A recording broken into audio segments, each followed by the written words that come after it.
people have a tendency to get into a comfort zone. I've seen the entire sourcing team. That all the ladies that used to work with me. I still remember I keep meeting people.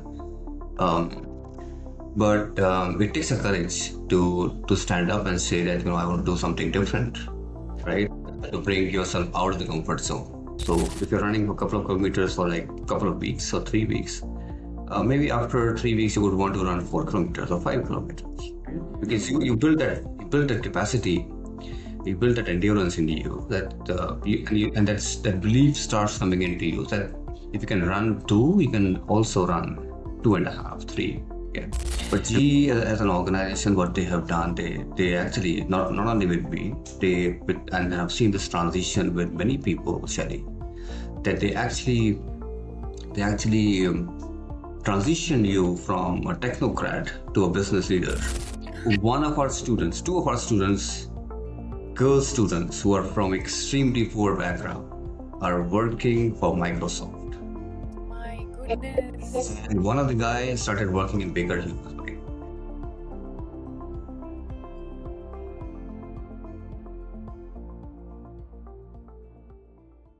Welcome, Naved, and this is something very close to my heart and my career as well, because I have learned a lot from you. And with today's podcast, I want the people to also learn from you, because you have been an epitome of fitness, how one should conduct themselves in a corporate environment, what to take care of and what not to do. And when it comes to health and fitness, you are an inspiration for me. You are the first person who I admire when it comes to running. You have been an ardent runner throughout your life, and many people still take inspiration from you. So today I'm joined by a leader who has built and scaled business across some of the most complex industries, including oil and gas, power, and industrial automation, with over 2 decades of experience across GE, Alstom, Baker Hughes, and now as CEO of Wipro Water. Now it brings deep expertise in P&L execution, excellence, and business growth. So please join me in welcoming Mr. Naved Iqbal. How are you, Naved? Doing good. Thank you very much, and thanks for all the nice words to start the conversation. I still recall, when we used to work together in GE oil and gas. So those memories are still fresh. And you just told me that it's been like 14 years. And time flies. We don't even realize it. And now, since you told me, I'm just recalling all those years since we used to work on the same floor. Um, so great to catch up with you after a while, and happy to have the conversation, Shelly. Great, Naved. And in fact, when I reached out to you, we can do it. And something that I have learned from the leaders like you and from the leaders I've met in GE, they have been so gracious and kind enough to agree to it. मतलब कभी उनकी तरफ से कभी resistance नहीं आया. कोई भी अगर हेल्प चाहिए या कोई भी सपोर्ट चाहिए, कोई गाइडेंस चाहिए, they're always there. You have been always there. Like when I decided to quit the job, you were the first one who I called, right?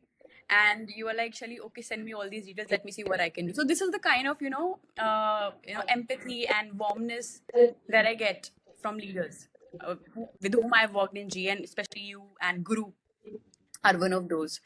So thank you for that, because उससे पता क्या होता है, उससे भले कुछ हो ना, but एक motivation मिल जाता है कि ठीक है, हाँ चीजें अच्छी हैं, they are on the right track. And I'm glad that I'm connected with you for quite a long time, and this is something has been a learning experience for me. So thank you so much for that. No, pleasure. Always a pleasure, Shelly. Yeah. So Naved, when you look back at your journey, like from engineering and operations into business leadership, what have been your defining turning point that you believe are a game changers for you, and that you want people to learn? Like it can be a good thing that you have learned along the way. It can be something that you did, it was a mistake, and then you learned from it, and then you like make sure कि ये दोबारा नहीं करना. So what was that in your life? Yeah. No, I think so. Good question. This will also help me to refresh my memories and my career, Shelly. So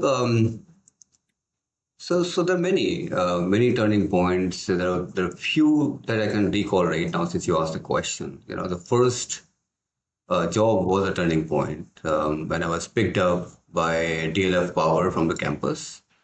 Um, Very fresh, from college. And what they did, they actually sent me to a very remote site in Dahej, in Copper. I knew nothing about the industry, a blank slate. And when I landed in Dahej, it was like a barren land where, out of nowhere, Birla Copper was building a power plant there. I was like, what's this happening? I mean, I was not supposed to do this, right? I mean, I always dreamt myself to be doing a white collar job, sitting in the office, in an AC environment. Um, so initial days were like, I was like, repenting what happened, right? And I think I should quit and then go back to some of the software companies like TCS and Infosys. That point of time, there was a boom of software industry. But then I think something held me back, and then as you hold back, as you start learning, as you start seeing things happening physically, right, which is very different than the software and IT industry, you start enjoying it. And when you start seeing, your work is transforming the equipments that you're working, the control system that you're working. When you start a pump from from the control room, when you Yeah. start a steam turbine from the control room, when you work on the steam turbine boilers,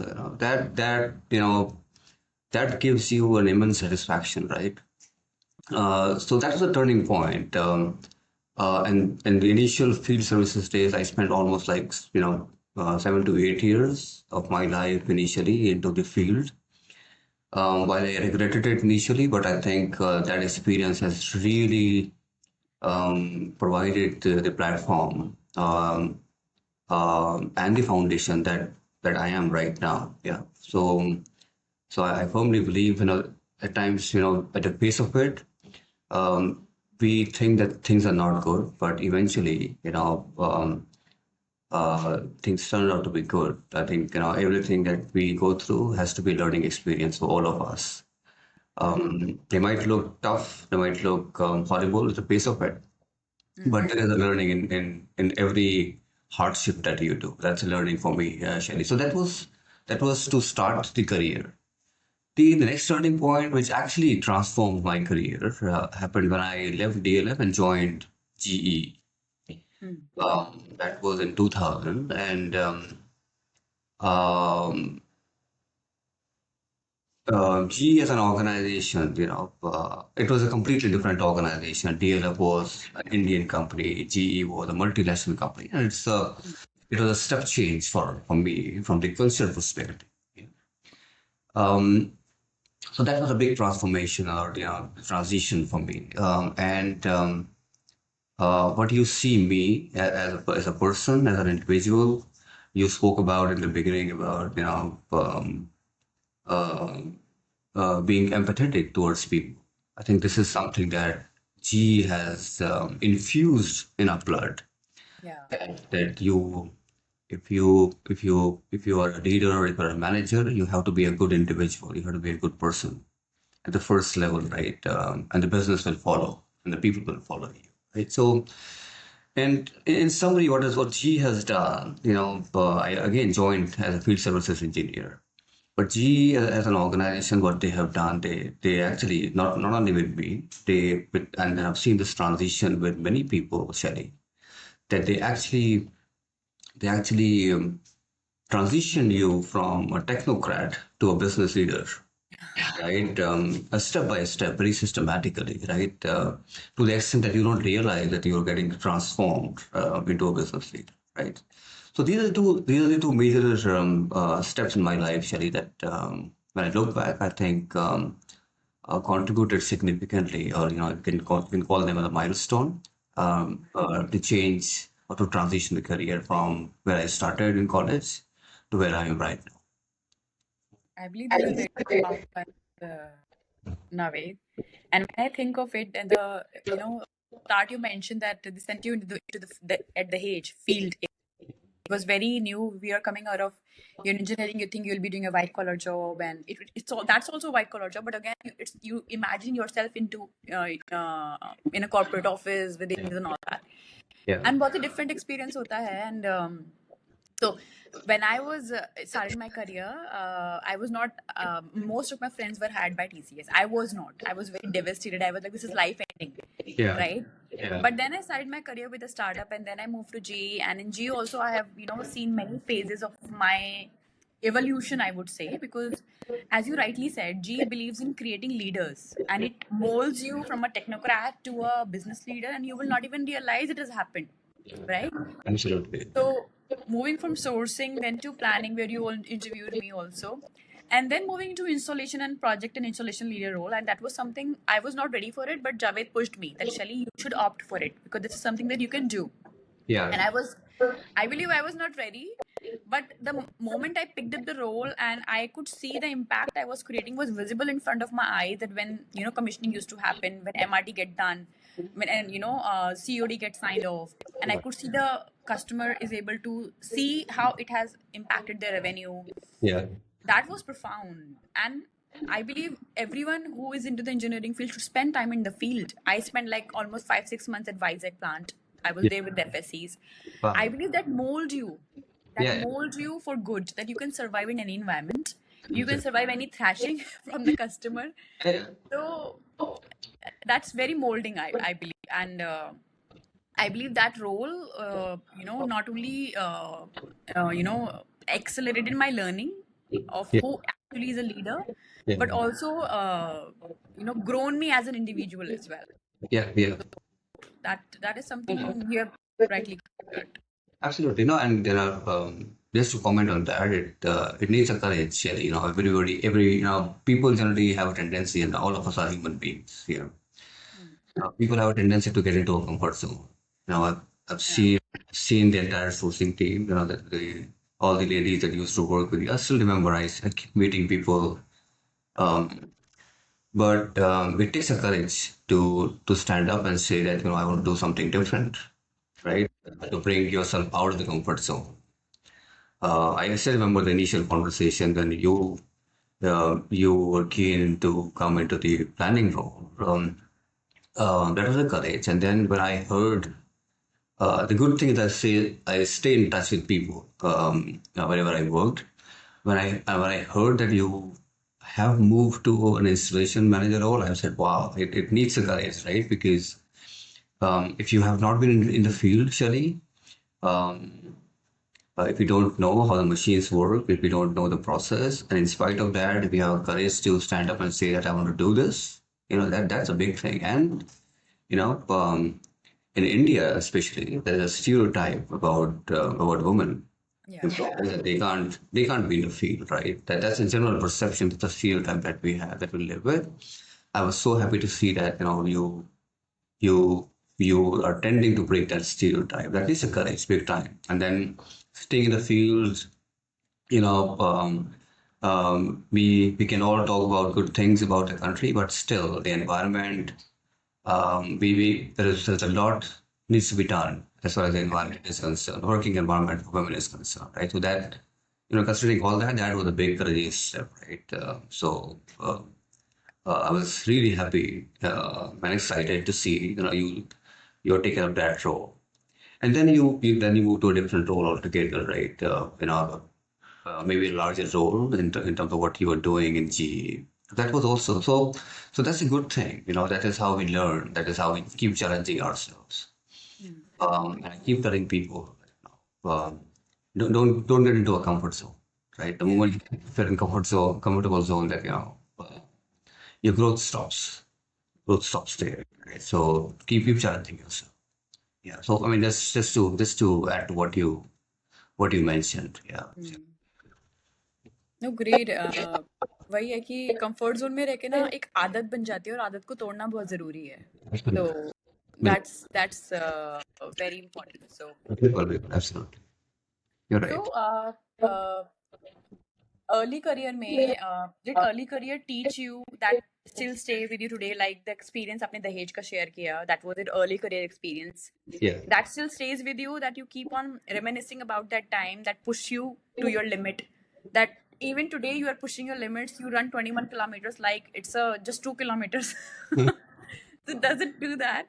Yeah, no, it does. It does. So, yes, I think, one thing that I've realized, Shelly, is, and I keep telling people, that what I've realized, especially, that experience, the field experience, and after that, running has taught me that all the, all the human beings, we as a human beings, has tremendous capability and capacity to do things. It is just how much do you want to take, or how much do you want to do, right? Um, so running has, running has really taught me a lot of corporate lessons, and the business lessons, because when you start running like, running even a kilometer or a couple is difficult, right? But when you start, if you're consistent, if you keep running for, a month, a couple of months, um, you build a tendency to stretch yourself. So if you're running for a couple of kilometers for like a couple of weeks or 3 weeks, maybe after 3 weeks you would want to run 4 kilometers or 5 kilometers, right? Because you build that capacity, you build that endurance in you, that and that belief starts coming into you that if you can run two, you can also run two and a half, three. Yeah. And once you run three, then you believe in yourself for this gets strengthened, and you say you can run five, and it keeps going. It keeps going on, right? Um, so I think, that tells us that, if we have the willingness inside to do something, and to do better, and to do more, I think it's all about taking the first step, challenge ourselves, and if you are mentally prepared for it, the body will follow for sure, right? It's not other way around, right? It's not body then mind. It's always mind and then body. Yeah. So people do amazing things, right, in running or in cycling, much more than what I do, or crazy things. People call them crazy, but they test their limits. But the good thing that to learn out of all this is, one thing that I said earlier. We all of us have tremendous capacities and capabilities to do whatever we want to do. It's all about challenging ourselves. So Naved, when I think of your running, how आपने कैसे शुरुआत करी? Like, if somebody, so first of all, tell us about your journey in the running. हाँ. आपने कैसे शुरुआत करी? How it went, and now you are a pro. तो अगर किसी और उसके बाद बताना, अगर किसी को शुरुआत करनी है रनिंग की, तो how they should start Okay, all right. with? No, so I thought it's going to be a corporate discussion, but you No, are. it will be about Naved Iqbal, All about right. your corporate and your personal Fair space. enough. So I'll tell you one thing. Some of the people who are really close to me know it. Most of you don't know it. So so when we meet next time, I'll show you some of the photographs back in Yeah. 2006 and 2008. You would not be able to recognize me, Shelly. I'm telling you this. Oh. It is not what you see me today, or what you since you've started seeing me. I think back in 2010 or 11 that we Yeah, met. yeah. I was like 92, 93 kgs, a pretty chubby guy. So what happened in 2006 and 7? I don't know that I should say it in this open forum, but I got a couple of serious health issues. Serious means really serious. I was to the extent that I was done angiography, uh, Oh. and uh, that happened twice in a duration of 2 months, right? And then that is something, probably that's a signal from God to me saying that this lifestyle that you're living, you have to change the lifestyle completely. So I never used to drink. I never had hard drinks. I never used to smoke. But the lifestyle was crazy. The lifestyle was, you work late hours, you eat whatever you get, you eat all junk food, have cold drinks, you eat and anything and everything apart from the hard drinks. And then obviously you put on the weight because of that, and then over a period of time you start getting the health issues. Yeah.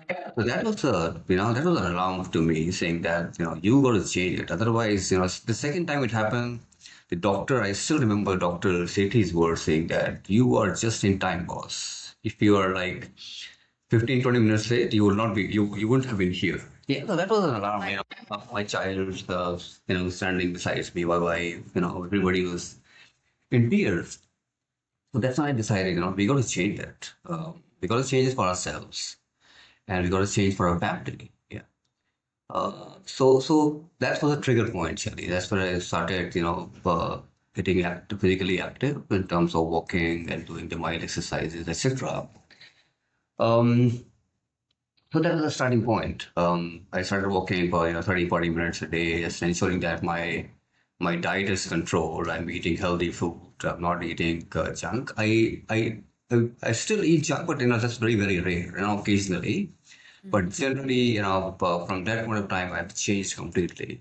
My lifestyle, working hours. I'm still working late, but I ensure that I sleep good 6 hours at least yeah. minimum, because that's important, and then you eat right and on time. You are not eating late.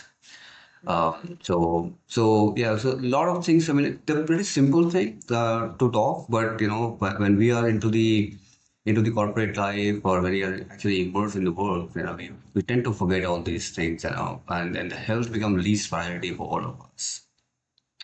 So that's one message that I got, and then GE, GE, apart from whatever they have done with me for the towards the professional transformation, there was a GE was very good in terms of taking care of employees' health. We remember we used to run a initiative called Health Ahead. Yeah. And I think, as a part of the Health Ahead activities, we used to take part into the marathons. Airtel Delhi Half Marathon. They Yeah. they sponsor it. So the first time I ran, I still remember that run. It was 7 kilometers, Yeah. and I saw a few of the people running 21 kilometers. I said, "Wow, people can run 21 kilometers also. So let me just try it next year." Yeah. So that's when it started. So you started running, 3, 6, 7 kilometers, and then when you see people around you running 21, 42 kilometers, you get inspired, and it's a healthy competition that you would want to do with them. So the next year I did 21. And then, I think that's where it all started. And, today, 21 kilometers is like, a very easy thing. I do it on every weekend, 21 kilometers. Oh. And obviously, I run full marathons, ultra marathons, right? So, and it's a usual thing that it has become a part of your life. I can imagine my life without running every morning. That gives you two things. One is that keeps you going, that keeps you energized to start the day. And obviously that keeps your health issues under control. Yeah. Maybe a long answer to a short question, right? But you triggered a very sensitive point in me, and that again, took me back to my memories. No, I believe it's good because when we revisit our memories, we not only reflect, but then we at times remember things which we forgot Yeah. during the course of time, Yeah. right? So, matlab that's very profound that you took charge of your health and you were at the verge of with doctors giving you a direct warning, Yeah. right? And then taking charge of your health, and now running is something that you cannot think without Yeah. of, right? Yeah. So Naved, now for you, 21 kilometer is like, and how many hours do you complete? Like an hour or so or less? For 20K in normal days, when I'm doing a normal weekend long run, it takes an hour 50 minutes, around between 145 to 1 hour 50 minutes. My best half marathon is 1:30. And that was 1 hour 30 minutes in ADH. And my best full marathon is 3:20. That was my Boston qualifier. So I did Oh, 42. It was like a couple of years back in Delhi. 3 hours 40. oh. So now then you can run in the Boston Marathon then. Yeah, so I did qualify, but what happened? I think that was in 2019. So I did qualify in Boston, and then the next year COVID happened, right? So nobody could travel, right? So I could not travel. Yeah, well, that's fine. That's okay. We can But always it's not applicable now for you. Like no. So you're it remains applicable for 2 years, right? oh 2 years. So again, you have to qualify, yes. And every passing year, the qualification criteria becomes very stringent because the number of runners are increasing globally. So the competition there is also increasing, yeah, because they have unlimited slots. So you really have to run faster now, yeah,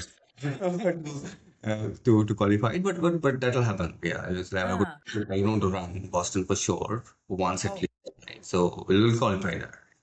so It is that really. so that's your vision. That's your milestone that you have to I would achieve. do that. Yeah, I would do that. That's one of the things in my to-do list, Shelly.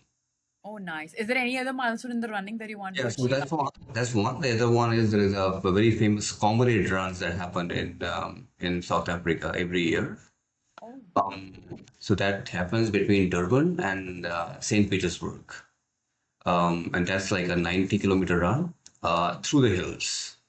So, oh, so one every alternate year it happens. One is downhill, that is from St. Petersburg to Durban. That's 90K, and then next year it happens uphill from Durban to St. Petersburg. That's again uphill. So that's the tougher part. So that is one more thing that I have to do. Yeah, that's also in my to-do list. Hopefully that will happen next year. I would love to know about your these experiences. Sure. Yeah, for sure. And so for this Durban to St. Petersburg, comrade, you said Comrades. comrade. So Comrades. for that, what is the qualifier that you need to? So you should complete your full marathon in under 4 hours, which is fine, right? I can do that. That's not a big Oh, deal. Yeah. my goodness, these are amazing. I'm sure the runners who are going to watch this, they're going to get inspired. And I have one of the runner in my friends. Her name is Manjulika, and she started with 1 kilometer, 2 kilometer. Now she can run like 10 kilometers straight. So she's like building up her stamina Awesome. There you go. to There you run go. through it. So yes, she's so just like because she get inspired by the people. So she's associated with one of the community where many people run together. So Yeah. that inspire her to run more. So Yeah. it's kind of her Yeah. weekend thing to run long Correct. ones. Yeah. So Yeah. that's great. That's really great to see. So Navid, it's like for you, the running is. People often say that walking is meditative, running is meditative. For you, it's that. It's meditative for you. Yeah, certain. So when I'm running, I'm not thinking anything. I'm just running. I'm blank, right? So Oh, I don't think anything. So that's the time. So probably that's the only time that I have in me in the day, Shadi, because once you're into work, you're gone. You don't know when will you be back. So I think that morning, an hour and a half, is something that I dedicate to myself. And I don't think anything about the world, about work, anything else. So it's you. So I'm not into meditation, but I think that is something that people try to achieve when they do the meditation.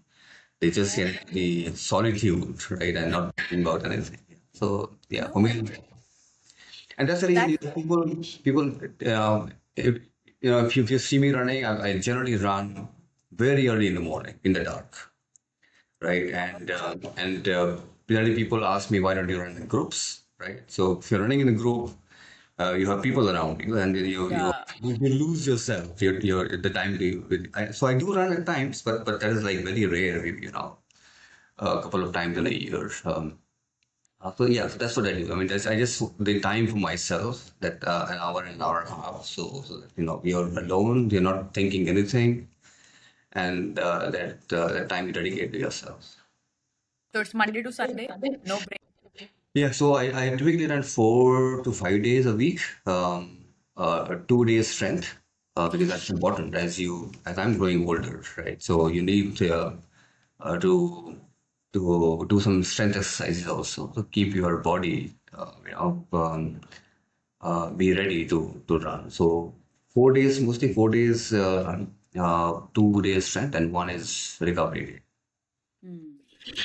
I believe that's very something, a lot of lessons and tips that you have just provided. It should be a balance. It should not be like just a sprint. It should Yeah. be a balance that one should take care of. So now we'll go back to your business life, and so there are a few things that I always comes to my mind. Uh, what are the for you? What are the biggest profitability leakages that leaders often know from your perspective? Because you have been spent like decades of experience in that. So what are the leakages that you believe the leaders often ignored in an organization when they're running the large businesses? I think I think so when we become a leader, I mean, most of us um, tend to believe that you know, the details will be taken care of by the people at the working level. Hmm.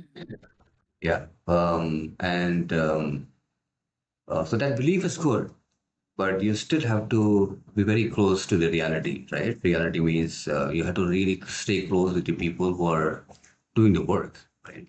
And it also depends on the culture of the organization and the kind of business that you're handling. So if you're, for example, if you're handling a product business, right? The you know in a product business, the manufacturing is automated. Generally you'll not find that those many leakages. Versus if you're handling a project business, right, which is very complex business to handle.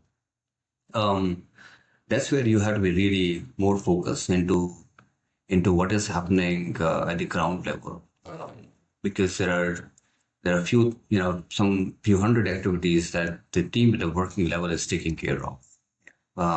They're taking care of the engineering, they're taking care of the processes, they're taking care of procurement, manufacturing, shipments, site installation, commissioning, customers, right?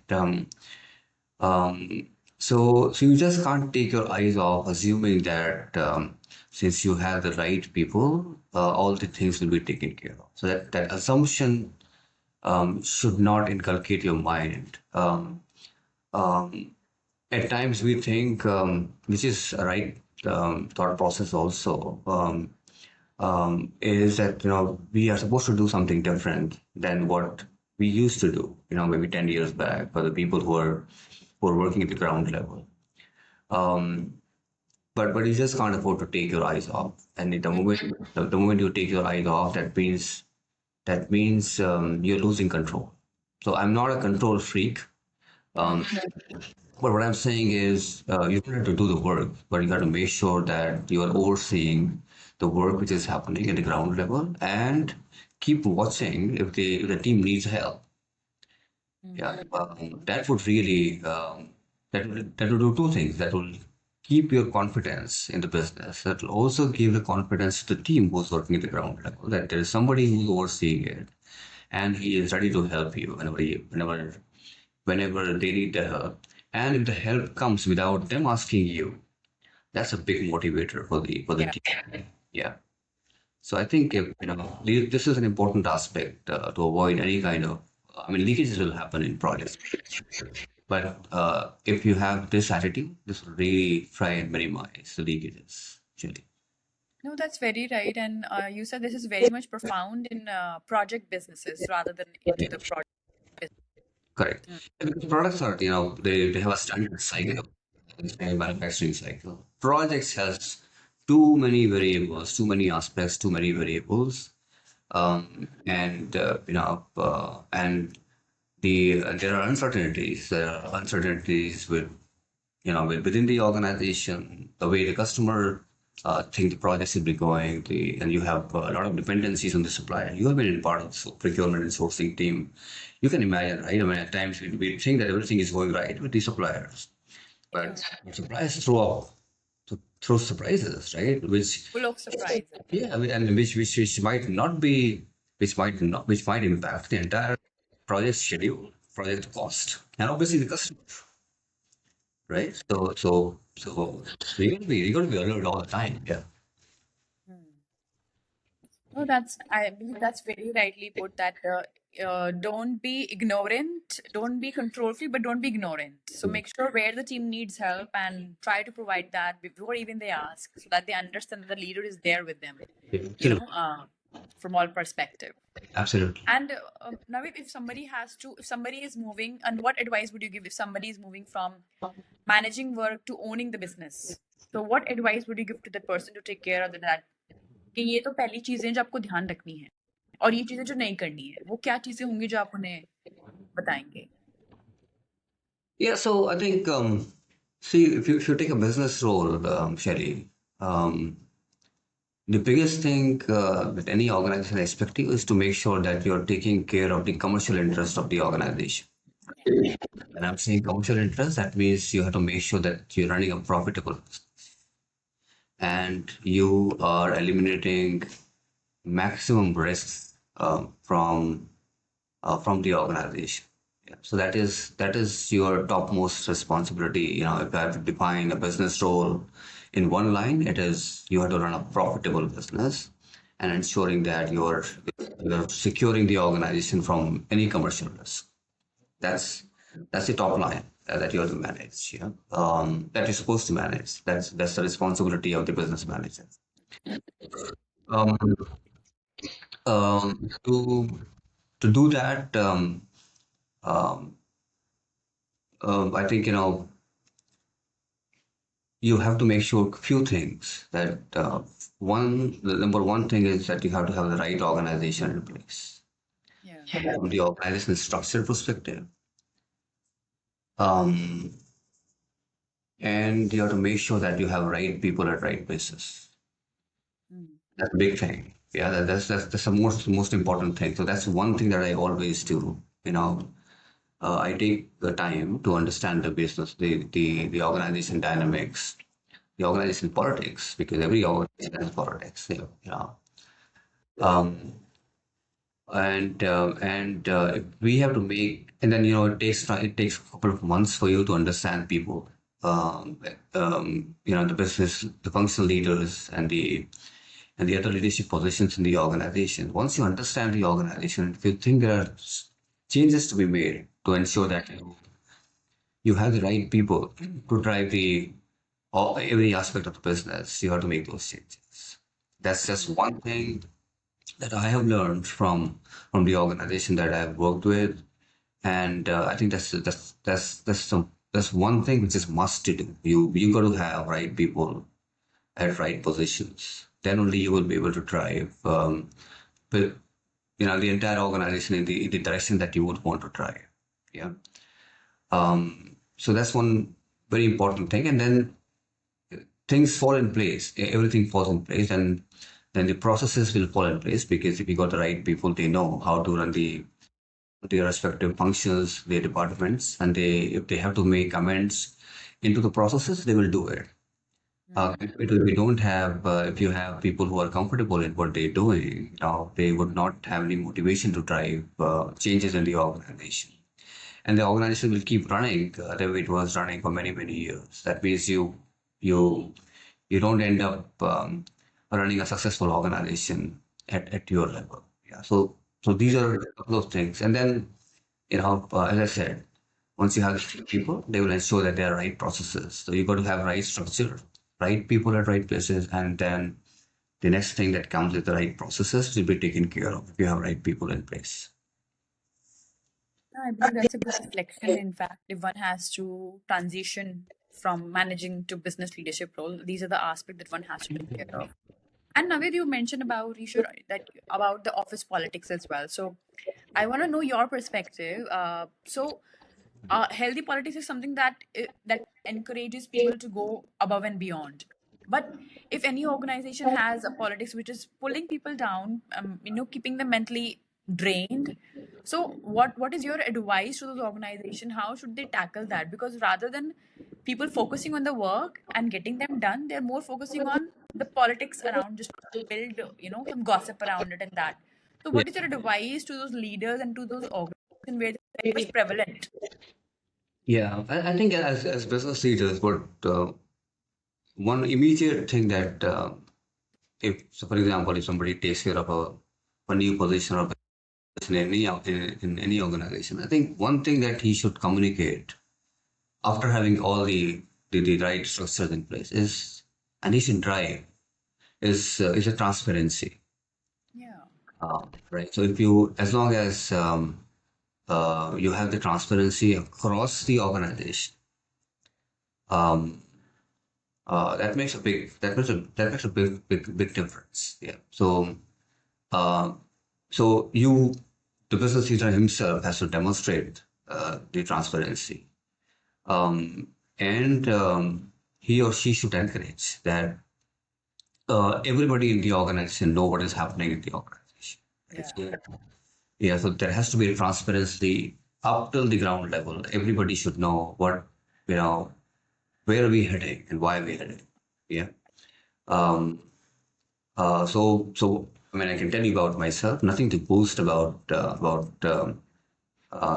I do, but the first thing that we do is to define the objectives in the beginning of the year, right? So we started FY 20, we call it FY 27, on the first of April. The first thing that we did, we figured out five, six business objectives that we would want to achieve as an organization. Hmm. Those are the objectives for me, and then we made sure that those objectives, the execution plan for those objectives, and the associated people priorities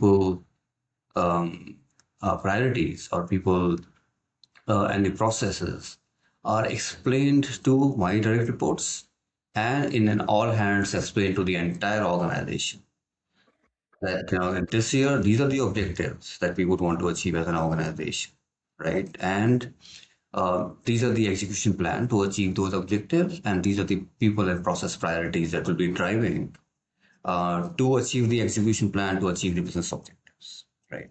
So that's been communicated in a very transparent manner, and obviously, there are questions which were answered. Hmm. So that'll at the in the in the start of the year that will give the highest level of clarity to everybody in the organization. That Hmm. if I'm communicating tomorrow something to the team, they would know what is the background of this. What are we trying to achieve? Because of this communication. So I think and it also really enhance a lot of trust in the organization, right? So if you're saying something, if you're asking, your direct report to do something, they would know why am I asking to do that, or their subordinates would know. So it really brings a lot of trust in the organization. So I think once you have the transparency in the organization, Shelly, and once you have the trust built up in the entire organization, your job becomes much easier. I'm not saying there won't be any challenges, but it will be much easier for you to handle those challenges compared to if you don't keep the transparency and if Hmm. the team is not aligned, right, towards achieving the business objective, right, that becomes your life becomes too difficult, right, and you end up explaining things multiple times to people that Yeah. why you're doing it, compared to if you do it in the first place itself, much safer and much smoother discussion. Hmm. So these are the two things. I'll again repeat: transparency has to be there, and then as an outcome of maintaining the transparency, you build the trust. If you got these two things, I think your life becomes much easier. I believe these are very important things. In fact, aspects of it that organization and leaders should remember. The Yeah, transparent it is, the trust will automatically build. That nothing is hidden, yeah, and absolutely, that will automatically curb out the bad politic that runs around an organization. absolutely, absolutely. So I believe that's the key. Yeah, So now I want to talk. I just touching base on few elements, and so I know that leadership role come with a lot of pressure and constant decision making, and there has been, and in a successful professional journey, there is usually a sacrifice. So from your career, what has your career demanded from you personally? What is that one thing or some element that you would like to share? yeah. I hope Sonia doesn't listen to it. Uh, Yeah, no, so I think it's Your wife, right? yeah, yeah. What's Sonia? Oh, yeah. That's her name. Ah, okay. So yeah, so you know, it needs, I mean, anything important that you do, Shelly, anything different that you do, that would need one form or the other sacrifice for sure, right? So I mean, running, for example, if I'm running in the morning, what I'm sacrificing is my comfort, right? I mean, the easier option for me is to, you know, to wake up at 7 o'clock or 7:30 in the morning. That makes me comfortable, right? So I'm sacrificing my sleep, right? I'm challenging myself. I'm doing a difficult job, right? Uh, at the cost of my comfort. Yeah. Um, so anything that you would want to achieve, you will have to anybody will have to sacrifice something. Yeah. But I think the bigger view that you should have, what are you what's the comparison between what you're sacrificing and what you're trying to achieve, right? Yeah. So if you have that, if you build that understanding, I think your sacrifice becomes, you know, almost like negligible or very minute compared to the achievement that you want to so you know, many a times, you know, when I started my career, I was, you know, in, I got married in 2000, and then I was traveling, Mm. right? I was like on site for 6 months, 8 months, you know. And Sonia works for a government organization, right? Comparatively a comfortable job compared to what I do. So I'm not at home. You know, we are only talking those times. The mobiles were not there. You know, we were to talk in the evening. So you know, you actually sacrifice a lot of personal time. Yeah. Um, but I used to make up when I'm back home. You know, she might not agree to this, right? Because then as much time she would have wanted, I would probably not have given it to her. I'm sure if you have a conversation with her, you will get a better story. I need to talk to her to verify that. Yeah, so you will get a better the other side of the story. But yeah, so I think you got to sacrifice a lot of personal time. But again, you know, what you have achieved compared to what you have sacrificed, I think that sacrifice took and over a period of time as you grow as an individual and as you grow in positions. Positions are not important as individual if you grow. And if you reach to a height, you know, the sacrifices that you've done looks very minute. Very minute. Yeah. So lot of things have been done on the way, but I think, you know, when I look back, I think, you know, they look very minute to what you achieve in your career. I So mean, you again, look at the larger picture yeah, of what you. absolutely, Yeah. yeah, and Naved मतलब career में बहुत चीजें जो हमें mould करती हैं like yeah, not only career, in fact our personal space, our friends, family environment shapes us a lot. yeah. So how has been your experience, like have the family values and personal experience shaped the way you are today? Yeah. Does it happen? It did. So I can't tell you the details, but you know, I come from a very humble background. We are Hmm. very humble background. To the extent that, you know, I really had to work to to s- to take care of my expenses of studies, right? So Oh. I can't even tell you the details, right? You know, it will be a very emotional conversation, right? I don't think we should be doing it here. Yeah. So what has happened is this. So I've learned all those lessons, right, the hard way.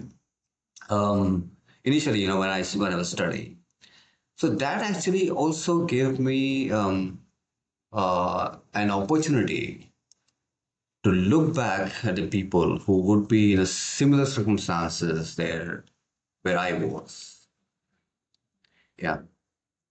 So what we started doing is, I don't know whether you know this, but um, so there are 5 6 people who have gone through this.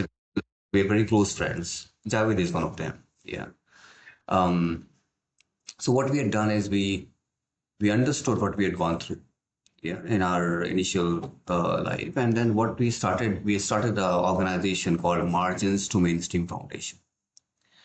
Yeah, and that we started back in 2016, and that is for the students who come from an extremely poor background. and we give them the quality education in science, maths, and English from class 8th to class 12th. Wow. Okay, and as we speak right now, we have close to 500 students with us. Um, they go to most of them are from the government and the government aided schools because obviously they can't afford to go to the public schools. So they go in the morning to the school, they come to us in the afternoon after they're back from the school. And we hired the best of the teachers from the market and we pay them as per the market rates. And we give them the quality education, right? In science, maths, science, English, and maths. Um, the good thing is, in past 4 years, um, since our first batch started passing out, more than 50 of our students have been able to crack JEE, Oh, wow. and 6 to 8 students have cracked NEET. Um, one of our students, two of our students, girl students who are from extremely poor background, are working for Microsoft. My goodness. And one of the guys started working in Baker Hughes, right? Yeah. So that I mean, so these are so what it goes back to again, So in addition to what we are doing to answer your question, so this is what has transformed me personally. One of the things that I take back into my initial comment that human beings, we as a human being, has tremendous capabilities, right? The constraint should not be actually a constraint for us to grow. So all these kids who has passed those life in milestone in their life, they are the normal people. They're students who are not living into the best of. They don't have the best of the resources. They don't have the best of the environments. You would not believe, if you go to their homes, they got like 15, 20 people staying in the same one room. Yeah. So in one small room, they got like 20, 25 people staying in that room. So that's the kind of environment students come from. But look at what they've achieved. I mean, we have played a part for sure. And you are in NCR. You got to come to our place, yeah. And this is in Old Delhi. You got to come there. You will be impressed. I have to go there, Naved. आपको मुझे address बताना है, Yeah. and I really want to visit.